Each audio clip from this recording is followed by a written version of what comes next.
और इस बीच बड़ी खबर आपको बता दें, बिलासपुर से बड़ी खबर है। पूर्व सीएम भूपेश बघेल को हाईकोर्ट से बड़ी राहत मिली है।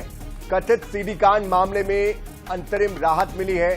सीबीआई की विशेष अदालत में यह कार्रवाई चल रही थी और पूर्व सीएम भूपेश बघेल को हाईकोर्ट से बड़ी राहत मिली है। कथित सीडी कांड मामले में कोर्ट ने अंतरिम राहत दी है। विशेष अदालत में इसकी कार्रवाई चल रही थी और इस पूरी खबर पर अधिक जानकारी के लिए हमारे संवाददाता पंकज गुप्ते हमारे साथ जुड़ चुके हैं। पंकज, किस तरह की ये राहत है, कितनी बड़ी राहत है, क्या कहा है कोर्ट ने, क्या कहा है पूर्व सीएम के वकील ने, क्या जानकारी?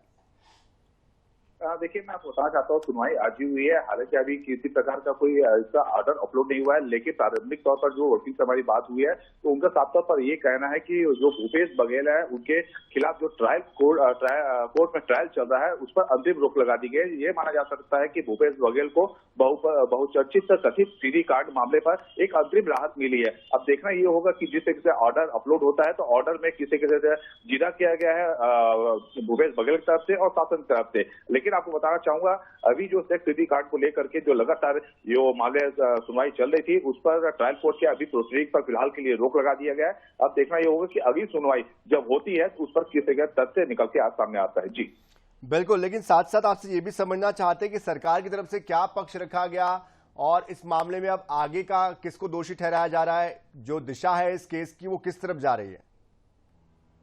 जी, जिस तरह भूपेश बघेल जो पूर्व मुख्यमंत्री है उनके जो अधिवक्ता है उनके द्वारा तर्क रखा गया कि जो पहले से डिस्चार्ज कर दिया गया था विशेष अदालत के द्वारा, उसके बाद रिविजन पिटीशन फाइल किया गया था जो नियम विरुद्ध है। ये पूरे उस वहां पर ट्रायल नहीं चलना चाहिए। सारी चीज को लेकर के जो वहां पर भूपेश बघेल के वकील ने अपना तर्क वहीं पर जो सरकार की तरफ से इसका विरोध किया गया, लेकिन कोर्ट ने फिलहाल अभी अंतरिम राहत देते हुए भूपेश बघेल को एक बड़ी राहत दी है।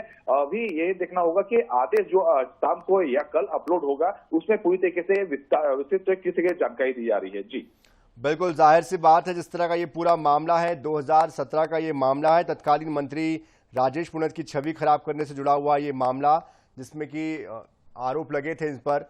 आपसे आगे भी जानकारी हम लेंगे पंकज, लेकिन फिलहाल के लिए बहुत शुक्रिया इस पूरी जानकारी के लिए।